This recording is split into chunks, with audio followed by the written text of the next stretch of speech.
Hi everyone, my name is Christian Paille, and I'm here to do a presentation on Sir Thomas Malory. The title of the presentation is Will a Real Sir Thomas Malory Please Stand Up? And in this presentation, we're going to talk about who is Thomas Malory, because the answer might not be as straightforward as we might think. So, who is Thomas Malory and why should we care? Thomas Malory is the author of Le Morte d'Arthur.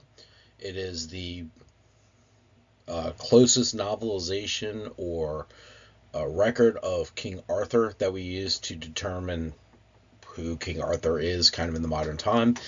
It influences a lot of our modern media and literature and movies and what have you discussing who King Arthur is. So that's why it's important for us to know what Le Morte d'Arthur and who Thomas Malory was. So some key facts about Thomas Malory. So for one, he wrote Le Morte d'Arthur. It was published in 1485, toward the end of the War of the Roses, which is going to be important later on. It is, as I mentioned, the account of the legend of King Arthur. Thomas Malory, in what is known as the Winchester manuscript, describes himself as a knight prisoner. So what does that mean? So for one, he's a knight. He's in fealty, or he's a part of the retinue of a nobleman or a king.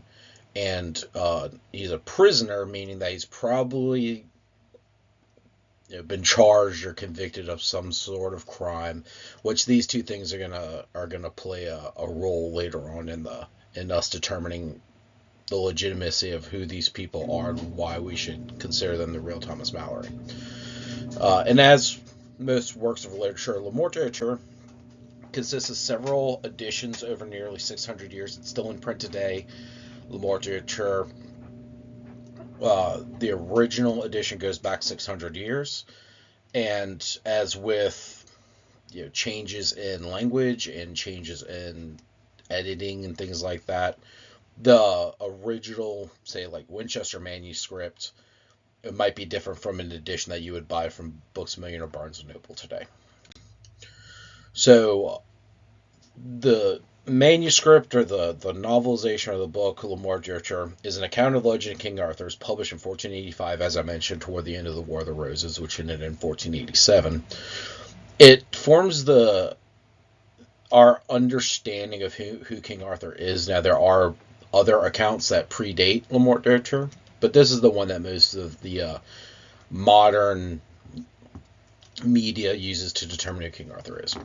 Now, the historical basis for who King Arthur actually was is a matter of debate, and a lot of historians don't even think that he was a real person. The ones that do feel like that he was a real person think that he may have lived between the 5th or 6th centuries, which, keep in mind, that's about 1,000 years before Le Morte d'Arthur was written. So we are 600 years removed from Le Morte d'Arthur, and he was 1,000 years removed from when they think King Arthur actually existed. Other theories are that he's a composite character of a few different historical figures. Some believe that he was a Roman auxiliary in one of their Samaritan cavalry units, things like that. So some main themes involved in Le Morte d'Arthur include chivalry, loyalty, duty, courtly love, and betrayal. These are all things that play a role at various times in history. Pretty much anybody can read Le Morte d'Arthur and take something out of it. As I mentioned, it was published toward the end of the War of the Roses, and a lot of people feel that it is an allegory for the War of the Roses, or some of the political machinations that were happening at the time. And the elements of Le Morte d'Arthur, as I mentioned, they influence a lot of the modern media that we consume revolving around King Arthur, to include Monty Python, The Search for the Holy Grail, The Once and Future King, which is kind of a kid's novelization of the King Arthur mythos, Indiana Jones and the Last Crusade, which is one of my personal favorites, and The Sword and the Stone, which is a Disney film, animated film from the 50s and 60s. So moving forward, who are our possible contenders for who might actually be Thomas Malory? So the first one we're going to look at, I'm going to tell you, it kind of goes downhill from here. So the first one is Sir Thomas Malory of Newbold, Revel. He We think he was born in 1393, and we know that he died in 1471. He was a knight, and some of the historical records mention him serving either under Henry V at Agincourt, which, again, why we should read literature. The Battle of Agincourt is where we get the Shakespearean line, "We few, we happy few, we band of brothers," the St. Crispin's Day speech. So he was an actual knight, or he served under Henry VI at the siege of Calais, which the historians are kind of split 50-50 on which one of these he actually is, but he was an actual knight. After he left the service of the king, he went on to become the Knight of the Shire, which is a predecessor to the like a sheriff's office that we know today. They're in charge of collecting taxes. They're kind of the predecessor for what would become local law enforcement. And later on, he became an elector. So he's a government official of some esteem, of some acclaim. However, scandal. He is accused of several crimes later in life, to include murder, extortion, theft, and rape. Now, the historians feel the need to point out that what they describe as rape and the charges against him isn't what we would think of as like forcible rape today.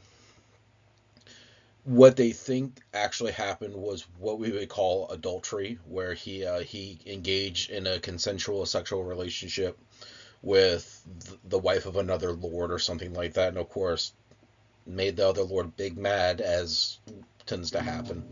However, because of all these things, he's on record as being in and out of prison for the rest of his life, which puts him in a pretty good place for being a knight prisoner writing Le Morte d'Arthur.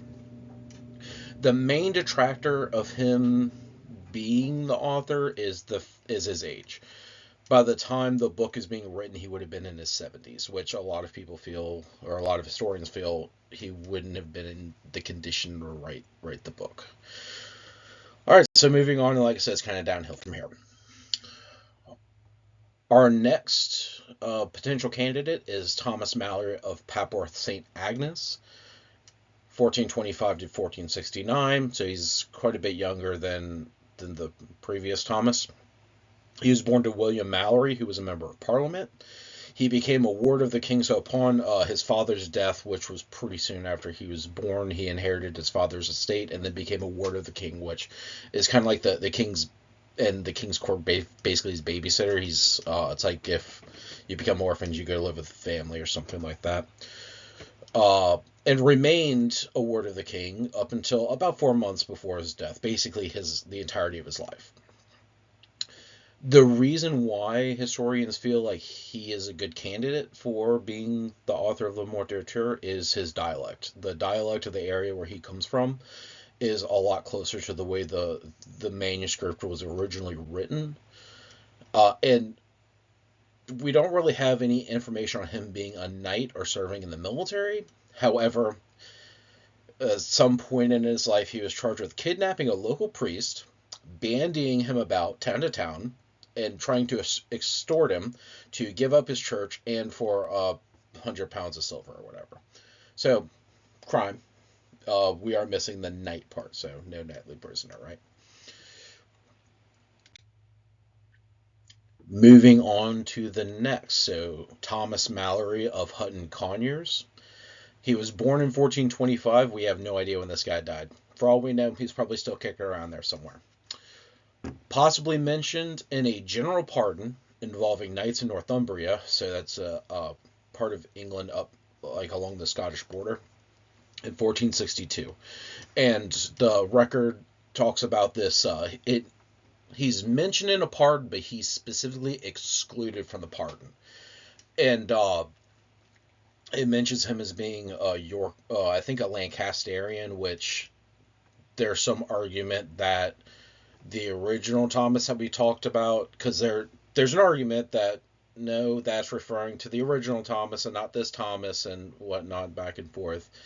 And some of the stories like, oh no, well that was a Yorkist Thomas and this one's a Lancasterian, so it fits. And I don't know. I wasn't there, I can't tell you. This particular Thomas was related to another knight that was mentioned in the pardon, so that's why they feel like this is referring to him. However, no other evidence exists that this guy was in the military or had been knighted or served in any official capacity. Again, some of the historians are choosing him as a potential suitor because his dialect is also really close to how the manuscript was written. And because of documentation inconsistencies having to do with the spelling of the last name, which when we get to our last potential is going to come into play. The standardization of spelling isn't like we have it today. Back then, it was barely literate people spelling things out phonetically, or the names will change over time, like you see with immigration to the United States in the late 1800s, early 1900s. But again, talking about the confusion between, oh well, is this document talking about the Thomas Newbold Revel, or is it talking about this Thomas Hutton Conyers? And now we get to our final potential, Thomas Malory of Wales. He is the oldest claimed potential author, and that's about all we have to go on. He's mentioned by an antiquarian who is essentially some kind of a historian. It's like an older word for a historian or archivist. Uh, this particular archivist mentions that he came from a town called Malory, which allegedly was on the Welsh-English border, and as you can see, the spelling here is a little bit different than Malory. And there is another Malory, and mentions it down here. He might have been related to a 15th century Welsh poet who actually had the proper spelling of Malory. That's about all we have to go on. Wasn't a knight, wasn't a criminal. And aside from his mentioning by this antiquarian, there is no other historical record that this person even existed. And the picture here references how I felt at 2:30 in the morning writing this and the devil telling me it's time to go to bed. So with that being said, where does this leave us? Well, just like King Arthur himself, who a lot of people feel never even existed, Malory is essentially a phantom and may soon be lost at the sands of time himself. And this is more of a narrative on the finite state of records. As long as, if records are kept properly, things can be easy to find. However, as things change, spellings change, records are destroyed. In fact, the original Thomas Malory of Newbold Revel, who we were talking about, the one who most historians actually feel is the author of the Morte d'Arthur, his tomb at one of the abbeys was actually destroyed following the conclusion of the War of the Roses. So that is another piece of historical evidence that we no longer have. Or just like Robin Hood and the mythos of Robin Hood. So thank you for listening to my presentation. I hope you enjoy it, and I will see you in class.